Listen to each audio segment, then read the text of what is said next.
எல்லாருக்கும் வணக்கம். Welcome to Akhil Prabhu vlogs. எல்லாரும் நல்லா இருக்கீங்களா?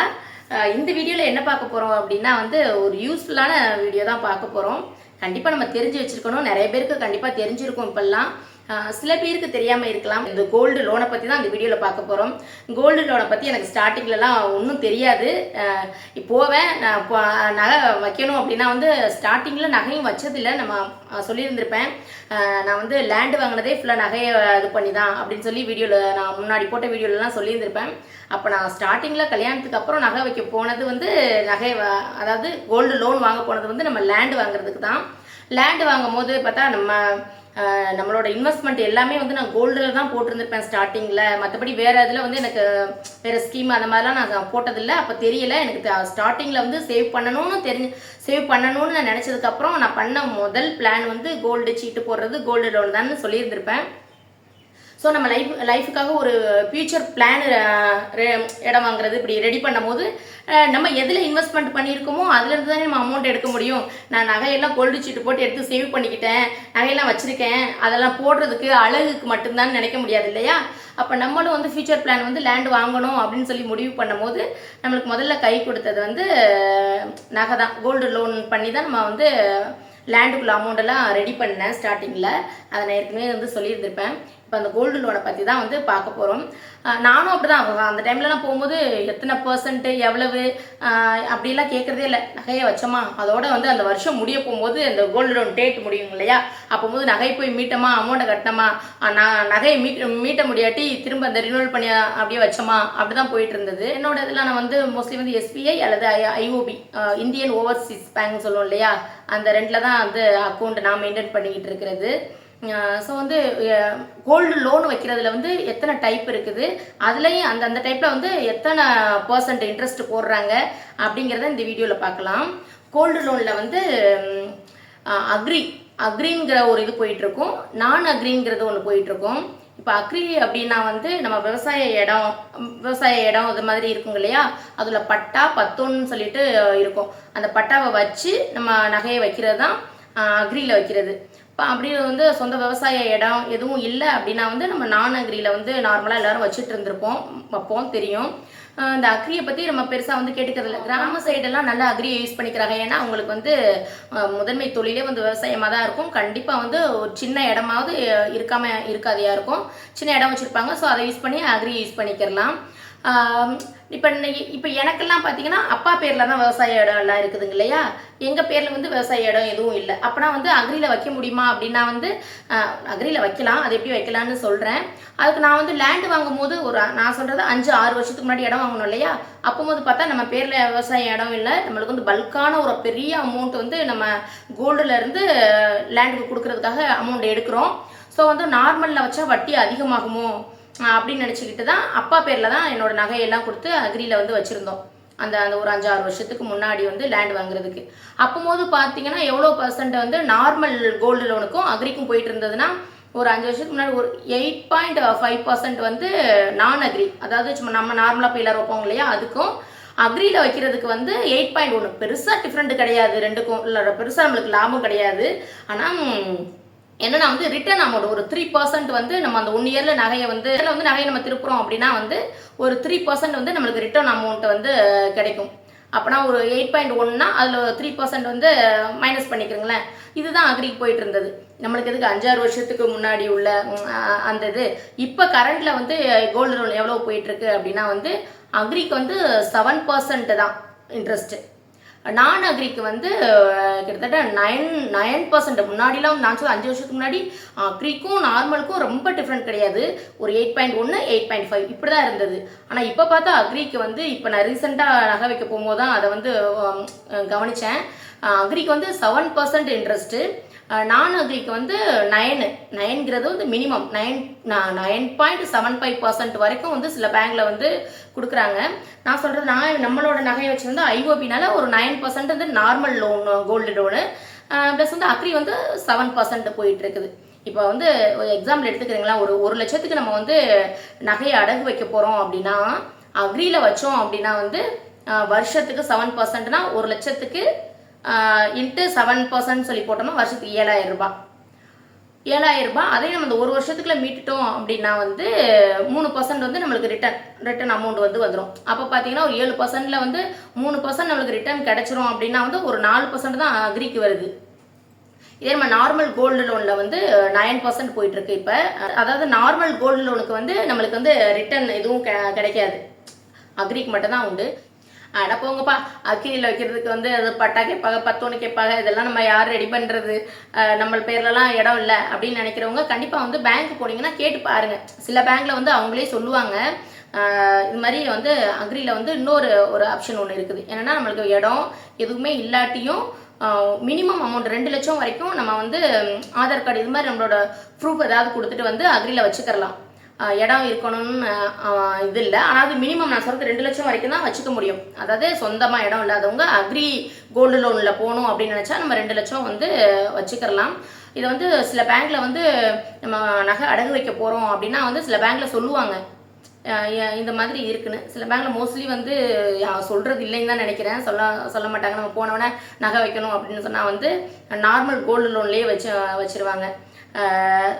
இது தெரியுமான்னு தெரியல, நிறைய பேருக்கு தெரிஞ்சிருக்கலாம். மினிமம் வந்து 2 லட்சம் வரைக்கும் அக்ரியில் வச்சுக்கிறலாம். அதாவது நம்மகிட்ட சொந்த விவசாய இடம் இல்லாட்டியும் ஆதார் கார்டு இது மாதிரி கொடுத்து வச்சுக்கிறலான்னு நிறைய பேருக்கு தெரிஞ்சிருக்கலாம். சில பேருக்கு வந்து தெரியாமல் இருக்கலாம். எனக்கு வந்து ரீசெண்டாக தான் தெரிஞ்சிச்சு, அதை தான் நான் உங்கள் கூட ஷேர் பண்ணிக்கிறேன். கோல்டு லோன் வந்து எப்படி வந்து கால்குலேட் பண்ணுறாங்க அப்படிங்கிறத பார்ப்போம்.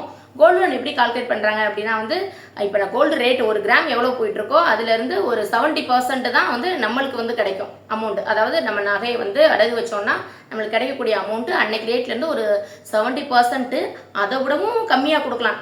வந்து அதை வந்து பேங்க்கில் வந்து அவங்க தான் முடிவு பண்ணணும். ஏன்னா வந்து நம்ம ஸ்டோன் இருக்கும், இந்த மாதிரி எல்லாம் எனாமல் ஸ்டோனு இதெல்லாம் இருக்குங்க இல்லையா, அதெல்லாம் வந்து மைனஸ் பண்ணிட்டு பேசிக்கானது 70% வைக்கணும். அப்புறம் அதில் ஸ்டோன் இந்த மாதிரிலாம் இருந்தால் அது அவங்களோட இதுதான், அதை விடவும் கம்மியாக தான் நம்மளுக்கு அமௌண்ட் வந்து கிடைக்கும். இப்போ வந்து 1 கிராம் நம்மளுக்கு இப்போ எக்ஸாம்பிளுக்கு வந்து இன்றைக்கி 6,700 ரூபாய் போயிட்டுருக்குன்னு வைங்களேன்.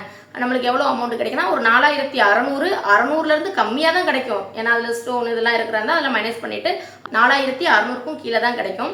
இப்படி தான் வந்து 1 கிராமுக்கு வந்து கால்குலேட் பண்ணுவாங்க. ஒரு 2 லட்ச ரூபாய் அமௌண்ட் வேணும் அப்படின்னா நம்மளுக்கு கிட்டத்தட்ட ஒரு 5 சவரன் 6 சவரன் நகை வச்சாதான் இப்போ உள்ள இதுக்கு வந்து நம்மளுக்கு வந்து கிடைக்குது அமௌண்ட். 2 லட்சம் வேணும்னா ஒரு கிட்டத்தட்ட 47-48 கிராம் வந்து நகை இருந்தால் ஒரு 2 லட்சம் அமௌண்ட் வந்து பேங்க்ல இருந்து கோல்டு லோனாக நம்ம வந்து வாங்கிக்கிறலாம். இதில் வந்து அக்ரிக்கும் நான் அக்ரிக்கும் வந்து கோல்டு கால்குலேட் பண்ணி அமௌண்ட்டில் எதுவும் வித்தியாசம்னா கோல்டு வந்து அமௌண்ட்லாம் எந்த வித்தியாசம் இருக்கிறது. நம்மளுக்கு அக்ரி நான் அக்ரிங்கிறது வந்து இன்ட்ரெஸ்ட்டுக்கு மட்டும்தான். அதாவது வட்டி வந்து கம்மியாகவும் கூடும், நான் அக்ரிக்கு வந்து கூடும், அக்ரிக்கு கம்மியாகுமே தவிர. இப்போ நான் அக்ரியில் வைக்கிறவங்களுக்கு வந்து அமௌண்ட் வந்து கோல்டில் வந்து கால்குலேட் பண்ணும்போது கம்மி பண்ணுவாங்களா, இல்லை வந்து நார்மல் கோல்டு லோனில் வைக்கும் போது நகையை நம்ம அதிகமாக கொடுத்துட்டு கம்மியான அமௌண்ட் வாங்குவோமா அப்படின்னா கிடையாது. அதெல்லாம் வந்து சேம் தான். நம்ம இன்ட்ரெஸ்ட் கால்குலேட் பண்ணுறதுல தான் வந்து டிஃப்ரெண்ட் வரும். இப்போ எக்ஸாம்பிளுக்கு வந்து இப்போ 1 லட்ச ரூபாய் வந்து நம்ம வந்து கோல்டு 1 லட்ச ரூபாய் வந்து கோல்டு லோன் வந்து நம்ம எடுக்கிறோம் அப்படின்னா வந்து அதுக்கு அக்ரியில் வந்து 7%, நான் அக்ரியில் வந்து ஒரு 9 to 9.75%ன்னு வைங்களேன்.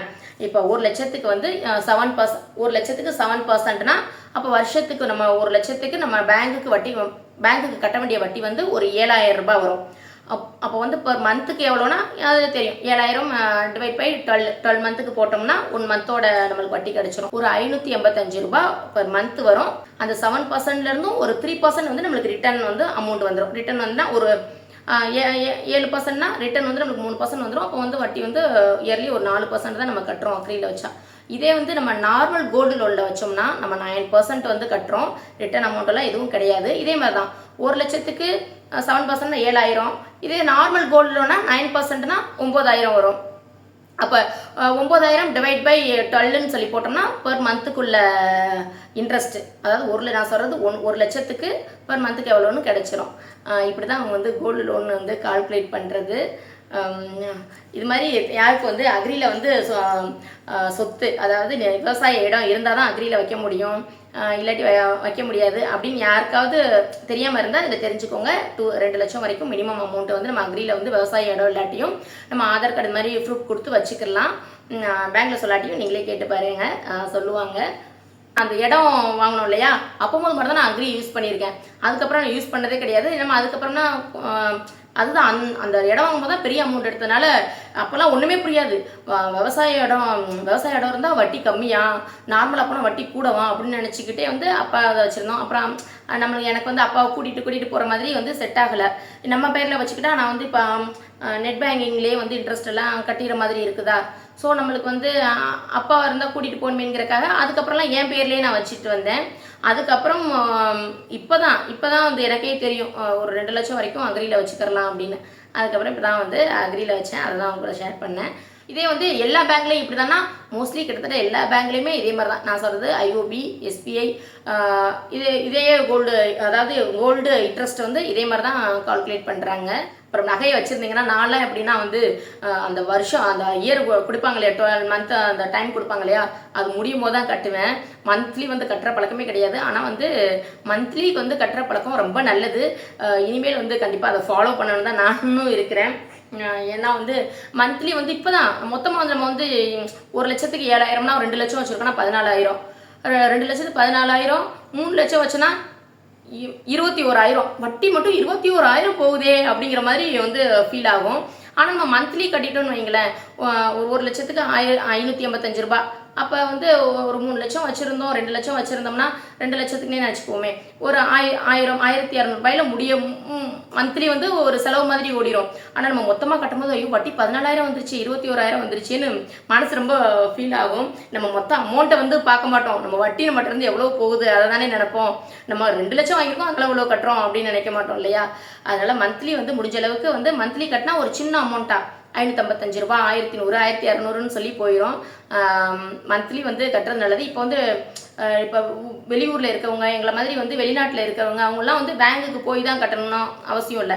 இப்போ வந்து நம்ம நெட் பேங்கிங்லேயே வந்து அடகு வச்ச நகையை வந்து நம்ம வட்டி கட்டிக்கிறலாம். ஏன் அடகு வச்ச நகையை மீட்க கூட செஞ்சுக்கிறலாம். அது எப்படிங்கிற ஒரு வீடியோ வந்து, அதாவது நம்ம ஊரில் இல்லை, பேங்க் நேரடியாக போக முடியாது, எப்படி நம்ம நகையை மீட்கிறது அப்படிங்கிற வீடியோவை கூட நான் அடுத்த ஒரு வீடியோவை போடுறேன். வேணுங்கிறவங்க கண்டிப்பாக வந்து சொல்லுங்கள். எத்தனை பேர் வந்து ஃபாரினில் இருக்கீங்க அல்லது வெளியூரில் இருக்கீங்க, அந்த டைமில் போய் கரெக்டாக வந்து நகையை மீட்க முடியலை, வட்டி கட்ட முடியலை அப்படிங்கிறவங்க கண்டிப்பாக சொல்லுங்கள். அதுக்கு ஒரு வீடியோவாக தெளிவாக போடுறேன். கொஞ்சம் ஃபாஸ்ட்டாக பேசியிருந்தால் சில பேருக்கு புரியாமல் கூட இருந்திருக்கலாம். அவங்களுக்காக தான் இது. அக்ரியில் வைக்கிறதுக்கு வந்து 7% ப்ளஸ் நான் அக்ரி வந்து 9% to 9.75 சொல்லியிருப்பேன். சொந்த இடம் இல்லாட்டியும் அக்ரியில் வைக்கலான்னு சொல்லியிருந்திருப்பேன். அது வந்து ஒரு மினிமம் அமௌண்ட் இருக்குது, 2 லட்சம் வரைக்கும் தான் வைக்க முடியும். இப்போ வந்து 1 லட்சத்துக்கு வந்து நம்ம அக்ரியில் வச்சுருந்தோம் அப்படின்னா 7% இன்ட்ரெஸ்ட்டு. ஸோ பர் இயர்லி வந்து 7,000 ரூபாய் வரும். அப்போ மந்த்துக்கு வந்து 585 ரூபாய். இது நான் வந்து சொல்லும் போது புரியாமல் இருக்கிறவங்களுக்காக எக்ஸ்பிளைன் பண்ணுறது. ஸோ இப்போ வந்து நம்ம வந்து அக்ரியில் வந்து 1 இயரில் வந்து லோனை வந்து கம்ப்ளீட் பண்ணிட்டோம் அப்படின்னா 3% வந்து நம்மளுக்கு ரிட்டர்ன் அமௌண்ட் வந்து திரும்ப வந்து நம்ம கட்டிடணும். அதுக்கப்புறம் ஒரு 2-3 நாள் கழிச்சோ, ஒன் வீக் ஆகிடும்னு நினைக்கிறேன், ஒரு 4 நாள் கழிச்சு நம்மளுக்கு வந்து திரும்ப பேங்க்லேருந்தே நம்ம அக்கௌண்ட்டில் வந்து 3%க்குள்ளது ரிட்டர்ன் ஆகிடும். இதுதான் ஃப்ரெண்ட்ஸ். இதே தான் நம்ம அக்ரியில் 7% சொல்லியிருந்தது மாதிரி இப்போ வந்து நான் அக்ரி அப்படின்னா இதே 7% பதிலாக 9 போட்டுக்கோங்க. 9னா அப்போ ஒரு லட்சத்துக்கு வந்து இங்கே வந்து 7,000 ரூபாய் வருதா அக்ரிக்கு. நார்மல் கோல்டராக இருந்தால் ஒரு 9,000 ரூபாய் வரும், அதாவது இயர்லி. அப்போ வந்து பர் மந்த்து வந்து அதுலேருந்து 12 மந்த்தை வந்து டிவைட் பண்ணால் ஒரு பர் மந்த்துக்குள்ள இன்ட்ரெஸ்ட் வந்து கிடச்சிரும். ஸோ இதுதான் நான் அக்ரிக்கு வந்து நான் அக்ரினா நார்மல் கோல்டு லோனு. அதில் வந்து வைக்கிற அமௌண்ட்டுக்கு வந்து நம்மளுக்கு ரிட்டர்ன் வந்து எதுவும் கிடையாது, அமௌண்ட்டு கிடையாது. நம்ம எவ்வளோ இன்ட்ரெஸ்ட் கட்டுறோமோ அதெல்லாம் பேங்கே எடுத்துக்குவாங்க, ரிட்டர்ன் எதுவும் கொடுக்க மாட்டாங்க. அக்ரிக்கு மட்டும்தான் நம்மளுக்கு ரிட்டர்ன் அமௌண்ட் வந்து ஒரு 3-4 டேஸில் ரிட்டர்ன் ஆகும். ஓகே ஃப்ரெண்ட்ஸ், வந்து எஸ்பிஐ இதெல்லாம் வந்து சேம் 7-9 இந்த மாதிரி தான் வந்து மோஸ்ட்லி வந்து இன்ட்ரெஸ்ட் வந்து கால்குலேட் பண்ணுறாங்க. இதை விட வேறு எந்த பேங்க்லையாவது கம்மியாக இருக்கானு நான் செக் பண்ணி பார்த்து உங்களுக்கு சொல்கிறேன். அப்படி வேணுங்கிறவங்க வந்து எந்த பேங்கை பற்றி டீட்டெயில்ஸ் வேணும்னு கண்டிப்பாக கமெண்ட் பண்ணுங்கள். ஓகே ஃப்ரெண்ட்ஸ், இது வந்து எனக்கு தெரிஞ்சது, நான் பேங்க்கு போயிருக்கும் போது நான் விசாரித்த வரைக்கும் தெரிஞ்சது இந்த இதுதான். இதில் வந்து ஏதாவது மாற்றம் இருக்கா இல்லை இதை பற்றி இன்னும் கிளியராக தெரிஞ்சுக்கிறணும் அப்படின்னா உங்களுக்கு பக்கத்தில் உள்ள பேங்க், நீங்கள் அக்கௌண்ட் யூஸ் பண்ணுற உங்கள் பேங்க்கில் போய் கிளியராக டீட்டெயில்ஸ் தெரிஞ்சுக்கோங்க. அதுக்கப்புறம் ஒரு சிஸ்டர் வந்து கேட்டிருந்தாங்க, சிஸ்டர் உங்களோட கோல்டு கலெக்ஷன் வீடியோ போடுங்க அப்படின்னு சொல்லி கேட்டிருந்தாங்க.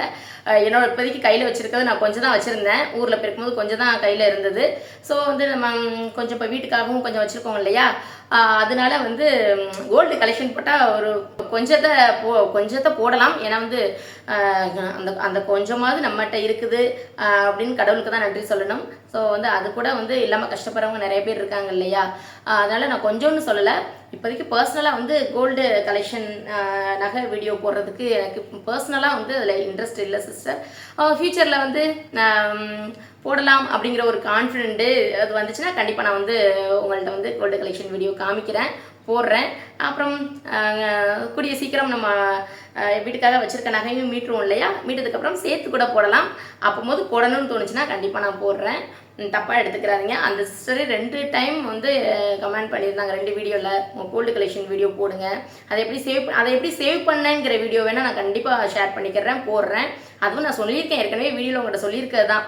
கோல்டு சிட்டில் தான் நான் மோஸ்ட்லி வந்து சேவிங்ஸை வந்து ஸ்டார்ட் பண்ணது, எடுத்தது. நான் ஆசைப்பட்ட எந்த பொருளாக இருந்தாலும் உடனே போய் அமௌண்ட்டு கட்டி எடுத்ததில்லை. 1 இயர் வெயிட் பண்ணுவேன். வெயிட் பண்ணிவிட்டு அது சின்ன பொருளாக, அந்த டைமில் வந்து சேலரி கம்மி, சின்ன பொருளாக தான் ஆசையும் ஆசைப்பட்டது பெருசாக இருந்தாலும் சரி வச்சுருக்க அமௌண்ட்டுக்கு சீட்டு கட்டின அமௌண்ட்டுக்கு ஒன்று எடுக்கணுமேனு எடுத்துகிட்டு வந்து சேவ் பண்ணது தான். ஸோ வந்து நீங்கள் எப்படி சேவ் பண்ணீங்கிறதையும் சொல்லுங்கன்னு சொன்னீங்க. நான் மோஸ்ட்லி சேவ் பண்ணது வந்து ஒரு டார்கெட் வச்சுருப்பேன், 1 இயரில் இந்த பொருள் எடுக்கணும் அப்படின்னா அதுக்கு சீட்டு போட்டு தான் எடுத்துக்கிட்டு இருந்தேன். இப்போ நான் ரீசெண்டாக கோல்டு ஷாப்பிங் வீடியோலாம் போனதெல்லாம் பார்த்துருப்பீங்கன்னு நினைக்கிறேன். அதனால கேட்டாங்களா என்னன்னு தெரியல. கோல்டு ஷாப்பிங் வீடியோலாம் அது எனக்காக இல்லை, நம்மளுக்கு செய்முறை இந்த மாதிரிலாம் செஞ்சாங்க இல்லையா, அவங்களுக்குலாம் கண்டிப்பாக செஞ்சவங்களுக்கு செய்யணும் இல்லையா.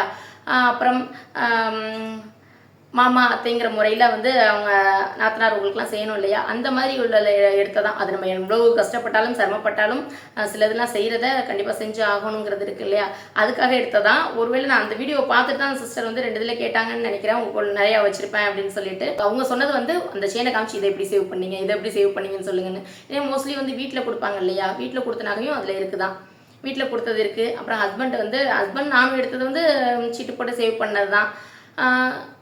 ஸோ இந்த மாதிரி தான் வந்து நான் பேசிக்காக சேவ் பண்ணது. மோஸ்ட்லி டக்குன்னுலாம் போய் வந்து நான் வந்து நகையை வந்து ஆசைப்பட்டவனெல்லாம் ரொம்ப பெருசாக எடுத்தது கிடையாது. அப்படி எடுத்தேன்னு சொன்னால் ஏதாவது அமௌண்ட் வரும் இல்லையா, ஆஃபீஸ்லேருந்து பிஎஃப் அமௌண்ட் இப்படி ஏதாவது வரும் இல்லையா, வரும்போது வந்து எடுத்திருக்கேனே தவிர மற்றபடி வந்து சேலரியில் திடீர்லாம் போய் அப்படிலாம் வந்து எடுக்கலை. ஓகே சிஸ்டர், அவங்க கேட்டவங்க எதுவும் நினச்சிக்க வேண்டாம். நான் கண்டிப்பாக ஃபியூச்சரில் போடுறேன், வீடியோ போடுவேன். ஓகே, இந்த வீடியோ பிடிச்சிருந்தா இது மாதிரி வந்து வேறு இன்னும் வந்து தெளிவாக வந்து இன்ட்ரெஸ்ட்டை பற்றி எதுவும் வேணும்னா சொல்லுங்கள், நான் கமெண்டில் சொல்கிறேன். வேறு பேங்கை பற்றியும் தெரிஞ்சுக்கிறணுன்னாலும் சொல்லுங்கள், நான் வீடியோவில் ஷேர் பண்ணுறேன். ஓகே ஃப்ரெண்ட்ஸ், பாய். இந்த வீடியோ பிடிச்சிருந்தா கண்டிப்பாக நம்ம சேனலை லைக் பண்ணுங்கள், ஷேர் பண்ணுங்கள், கமெண்ட் பண்ணுங்கள். நிறைய பேர் வந்து நம்மளை மணி சேவிங் இந்த மாதிரி இதுக்காகவே நம்ம சேனலை சப்ஸ்கிரைப் பண்ணி வச்சுருக்கீங்கன்னு நினைக்கிறேன்.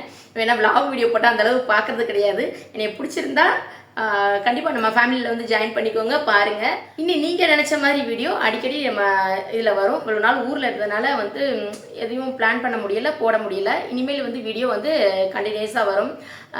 ஓகே ஃப்ரெண்ட்ஸ், பாய்.